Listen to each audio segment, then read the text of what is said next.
welcome to Hard Talk India. After the collapse of the Hizbul Mujahideen ceasefire earlier this month, what are the prospects for peace in Kashmir? Have they completely faded, or can the government revive them? That's the big question I shall put today to the convener of the National Democratic Alliance, India's Defence Minister, George Fernandes. Mr. Fernandes, after the collapse of the Hizbul Mujahideen ceasefire, what are the prospects of peace in Kashmir? Well, I believe that one does not give up in Kashmir. The Hizbul thing came out of nowhere. The proposal came out of nowhere. Then it faded away. But I believe that there will be a revival of this proposal. You're confident of that? Yes, I believe that there will be a revival. Okay, let's explore that a little. There are reports that the Hizbul Mujahideen is split between its Kashmir-based wing and its Islamabad-based wing. Can you confirm these reports? Well, there are reasons to believe that there are differences, and they are very strong differences. And those who are on the Indian side are keen that the talks do start. And these reasons are reasons that you believe are credible? Yes. Has the government been in contact with the Kashmir-based Hizbul commanders? Yes. You have good, well-established contacts with them? Yes. Is it true that Abdul Majid Dar, the Commander-in-Chief of the Hizbul operations in Kashmir, is in a sense within the protective custody of the government? Well, I won't say he's within the protective custody of the government, but we certainly believe that he is very safe. You have extended your protective cover to him? Well, it's our duty to protect anyone who needs protection, and to that extent one does one's duty. And you are doing your duty to ensure that he is safe and secure? Well, I believe that one should see that he is safe and secure. Is that a yes? It's for you to conclude. Now, on Tuesday, Abdul Majid Dar announced that he believes the ceasefire could resume in 2 months' time. On Wednesday, Saeed Salahuddin from Islamabad contradicted him. Which of the two do you believe is correct? I want to believe Majid Dar. Is this for reasons that you have, or is this because of hope? Both. What are the reasons that you have to want to believe Abdul Majid Dar? The very fact that he started this whole idea of going for talks, finding a solution, and then ran into this problem where from Pakistan came the diktat that no talks unless. So if today he once again makes that kind of a wish, then it's both on his part it could be a wish, but at the same time for me it gives a lot of hope. You're saying that his recent statement that the ceasefire will resume is in keeping with his original declaration on July the 24th of the first ceasefire? Yes. Are you also saying that the contradiction from Saeed Salahuddin Islamabad is in a sense proof that there is a split taking place between the Kashmir and the Islamabad wings of the Hizbul Mujahideen? I won't make that kind of a statement, nor would I endorse it, because one doesn't know under what pressures Salahuddin is operating. And yet you do believe that there is a split emerging, because you said you had credible reasons to believe that. In the sense that there is one wing today which says that yes, we should talk, and there is another which says that no, not unless. Okay, but there are at the same time also reports that Abdul Majid Dar has differences with one of the other Kashmir-based Hizbul commanders, Masood. So at the same time as there is a split emerging between the Kashmir-based Hizbul and the Islamabad-based Hizbul, is there also a split within the Kashmir group of the Hizbul? Are there splits there too? Well, I won't say that they are split, but there could be some nuances, some differences which need to be overcome. Am I right in saying that it looks as if that it's a fractured situation and that the government today is picking up the pieces and trying to put the jigsaw puzzle together? Well, you may put it that way. Do you then accept that sometimes jigsaw puzzles can be very difficult and don't get put together? Yes, but the fact is that jigsaw puzzles are meant to be put together. But sometimes it requires wisdom and patience. Do you have both of those? We need it the most in Kashmir, in the situation in which we are. You're also saying that there is hope and there is a certain measure of confidence, but you can't be certain, or at least you can't guarantee an absolute outcome. Well, in situations like this, one has to live in hope, work in hope, and experience shows that when one does not lose hope, one succeeds. Let's go back then to the original ceasefire offer of July the 24th. Was it, as the world assumed at the time, a bolt out of the blue, or was it in fact the end result of a series of secret contacts established by the Indian government and its agencies? I would choose not to answer that. So it suggests in fact it wasn't a bolt out of the blue. I said I would choose not to answer that. Were the Indian intelligence agencies involved in bringing Abdul Majid Dar across from Pakistan to Kashmir so that his ceasefire offer could have been made on Indian soil? Well, I think the decision was his, and he chose it that way. But was he assisted by the intelligence agencies to come across to India? Did they facilitate it?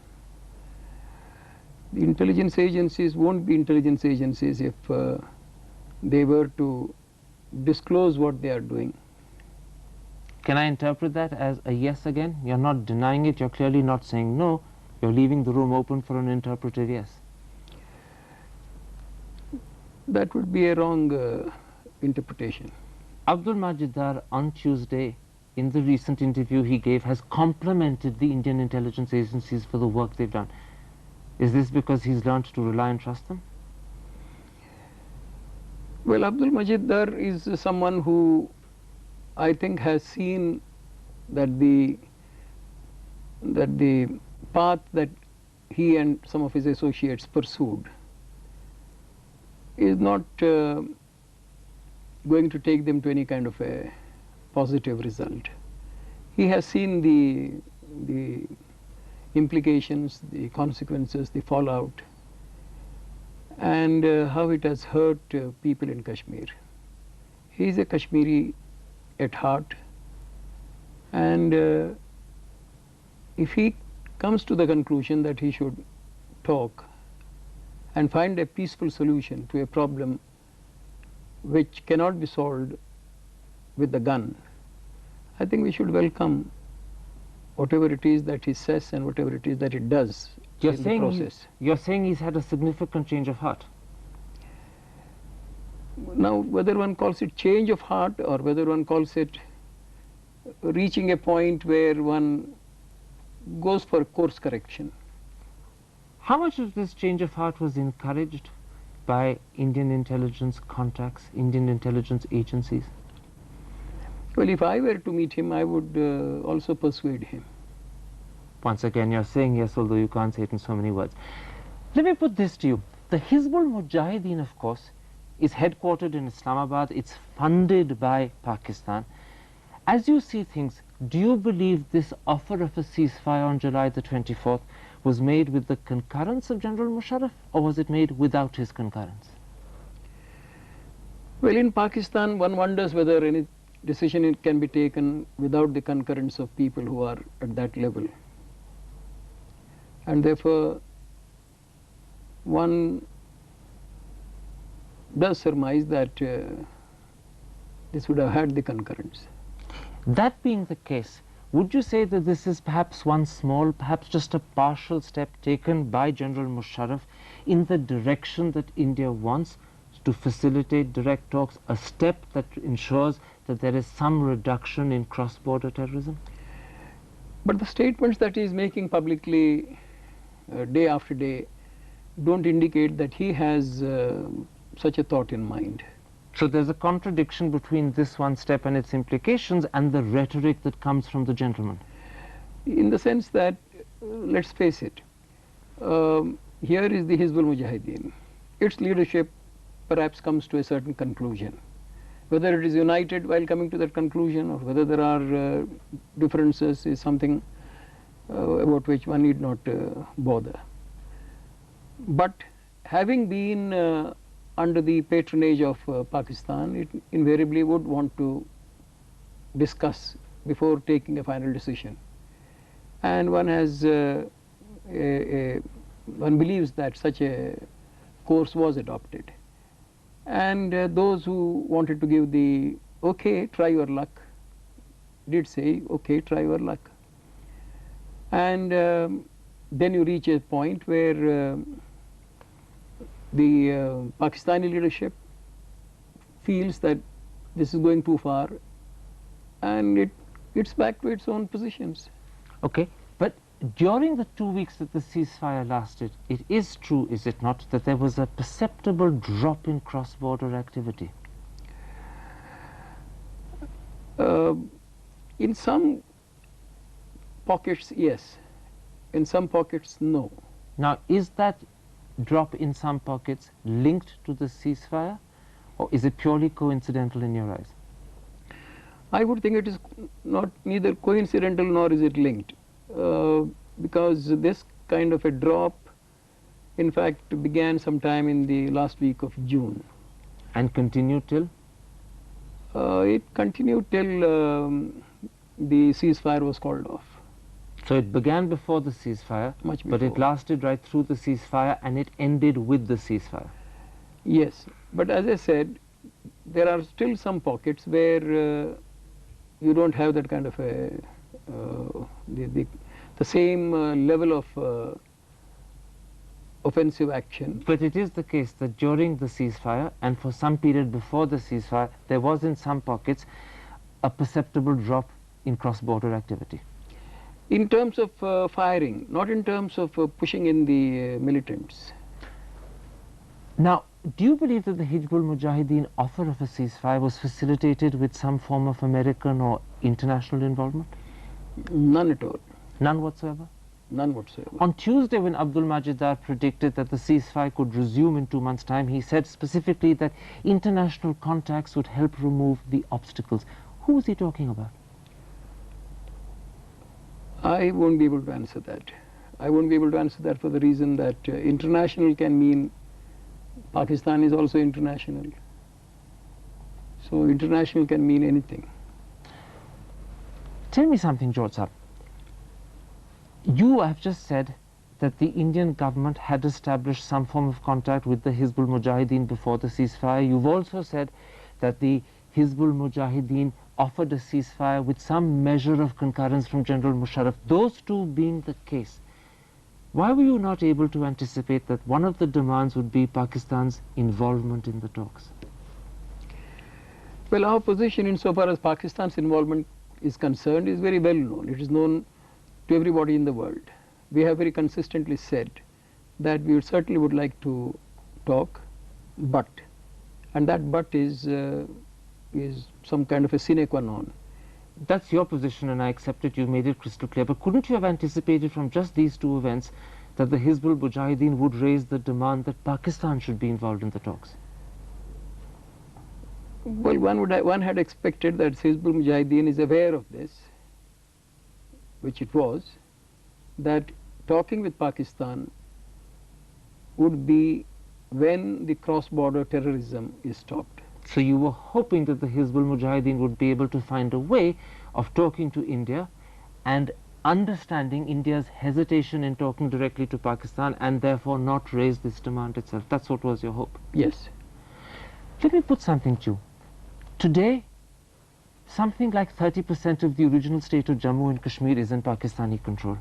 That being the case, do you believe that a solution of the entire Kashmir problem is possible without Pakistani involvement?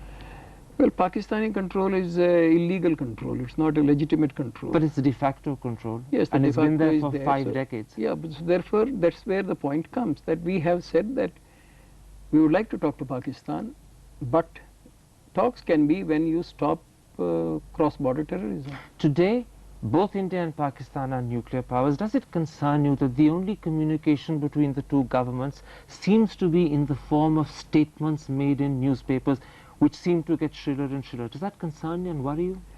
Well, let's face it, after all, when our government came into existence, we got on, one of the first things that we took in hand was to open a dialogue with Pakistan. The foreign secretaries of the two countries met, the defense secretaries of the two countries met. And then Kargil? And then, no, then came the Prime Minister's visit.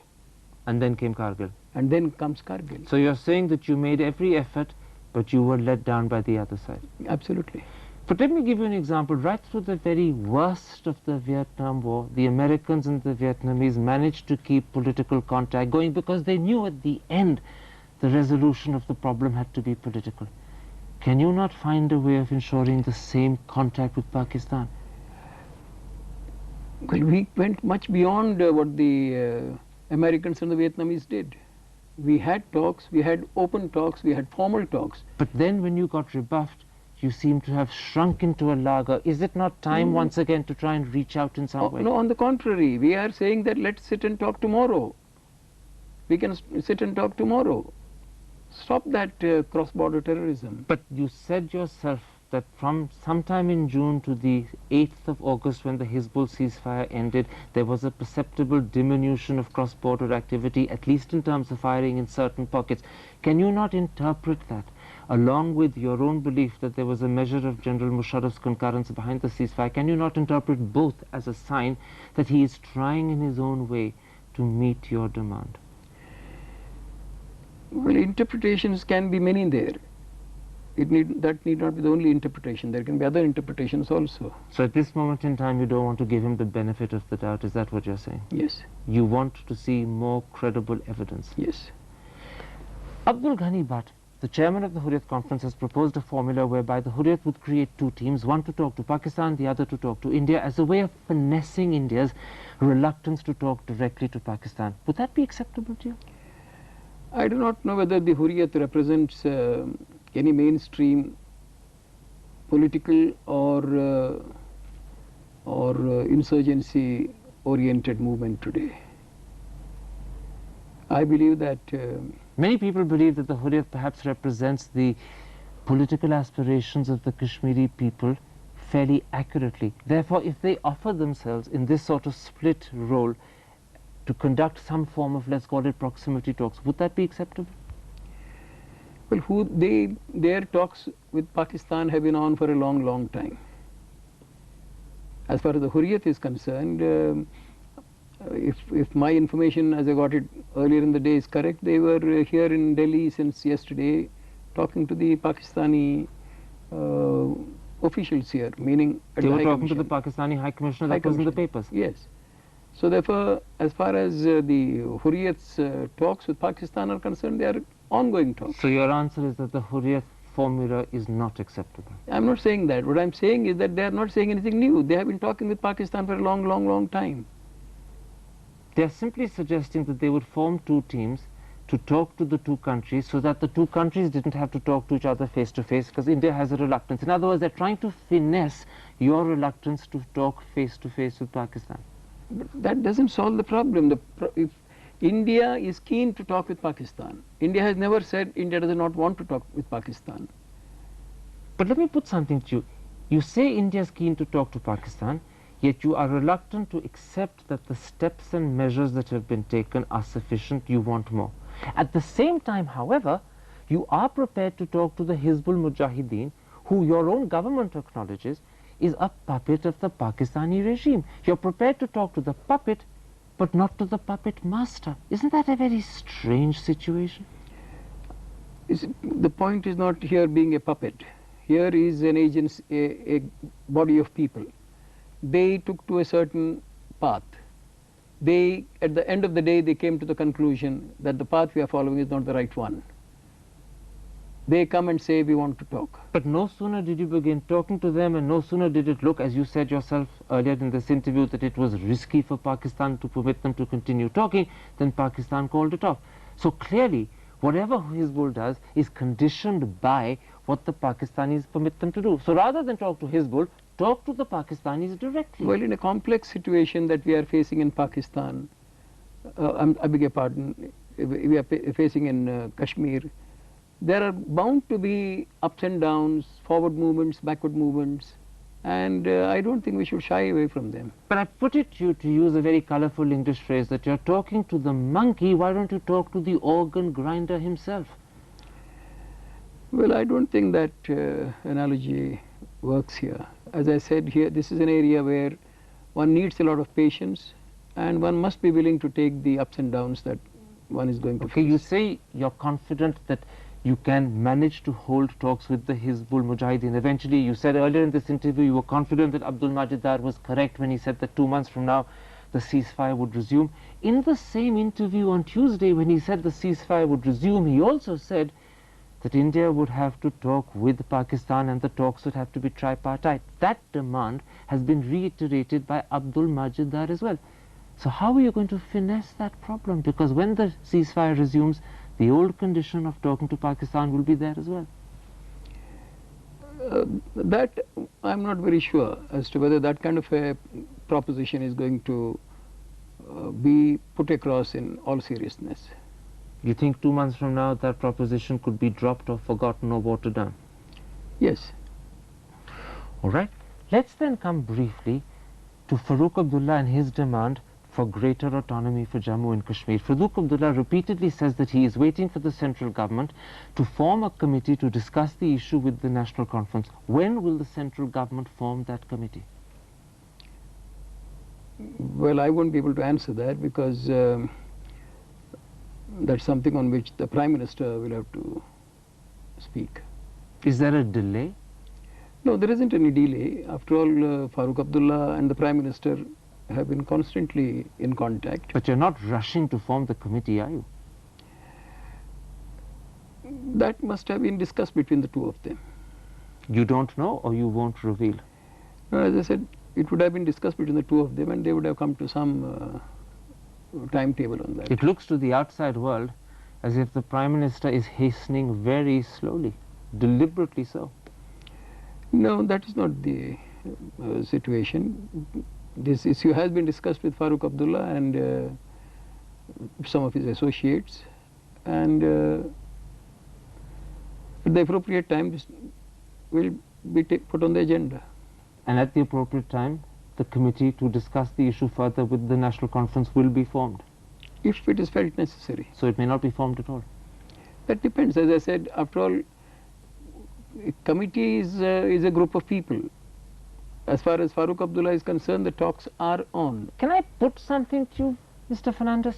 Farooq Abdullah is a member of the National Democratic Alliance. He's your ally. What he wants is greater autonomy for Kashmir, well within the parameters of the Indian Constitution. The government has rejected it.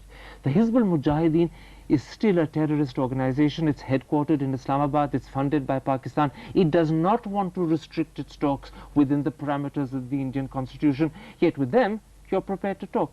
This is a most paradoxical situation. Well, I believe that as far as the Hizbul Mujahideen is concerned, they also are aware that whatever ultimate conclusions one comes to, they will be within the parameters of the Indian Constitution. And as far as Farooq Abdullah is concerned, Farooq Abdullah's demands have not been outside the parameters of the Indian Constitution. But you weren't prepared to concede them. You rejected them outrightly within 8 days of them being made. No, that's not correct. What was rejected was the assembly resolution that was forwarded. But you're prepared to discuss the content and substance further? That's right, and that's what has been said. So the Prime Minister assembly said resolution is rejected, but the content and substance can be discussed that further. has been, that's what the Prime Minister has said. That we have not closed the doors, we are discussing. So there is a real sense in which you will at some point carry on discussions with Farooq Abdullah, and you are also hopeful that in 2 months' time Abdul Majid Dar will be able to deliver the ceasefire and you'll be able to move down that road as well. Well, that's what all of us are looking forward to. My last question to you, Defence Minister. Are you seriously telling me that you believe hope still burns brightly and that peace in Kashmir is within your sights? I won't say that. I won't say that for the reason that Pakistan is a law unto itself. And in all that we have discussed so far, in which the Hizbul and Farooq Abdullah figure, Pakistan's what Pakistan will decide and what Pakistan will do is known only to the leaders of Pakistan. All right, then it all depends upon what Pakistan will do, and yet to Pakistan you won't talk directly. Any day they decide that they will not, that they stop the ongoing cross-border terrorism. All right, Mr. Fernandes. There we must leave it. Thank you very much for talking to us on Hard Talk India. Thank you.